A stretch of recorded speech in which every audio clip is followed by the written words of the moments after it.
Ginataang hipon, alamanang doray. Let's go! Hiwa muna ng kamatis, sibuyas,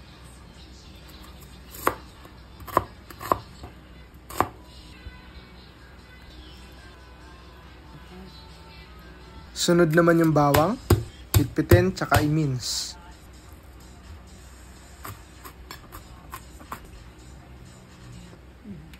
Sunod yung gata. Gagamitin natin yung unang piga at pangalawang piga sabay siling green o siling pangsigang, ugasan. Maglagay ng mantika sa kawali, painitin muna bago maggisa. Oo, buksan mo. Ay, mainit. Unahin ang sibuyas, sunod ang bawang,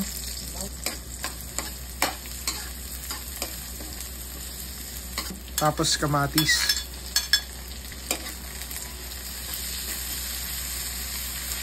Isama na sa gisa ang siling green. Kapag medyo malambot na yung kamatis, pwede nang ilagay yung hipon.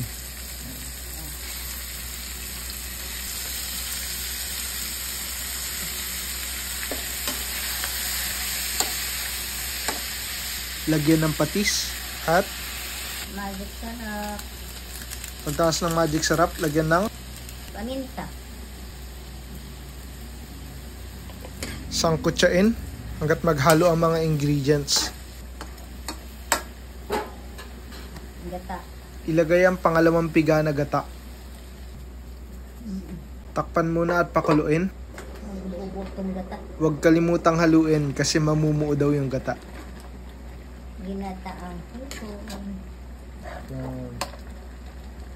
Yung lamit. Ilagay ang unang piga na gata. Haluin. Amin, sa probinsya. Tapos dito, magkwentuhan muna kayo ng kasama mo. Na, kakain kami ng tuyo pag ano yung panahon. Maalon, sardinas, yun.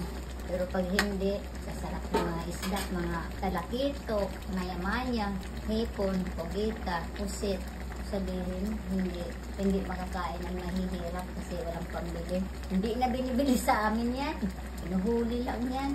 Mga isda na malaki, may lambat ka, yung lobster, yan, binibili sa amin yung buhay ng tatay ko. Parang may kaaway si Manang dun ah.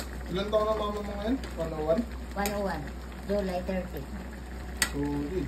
Ito sa katikim-tikim, masikip yung mga buto ko mamaya. Luto na! Masarap na hipon. Like and subscribe para sa mga next na luto ni Manang.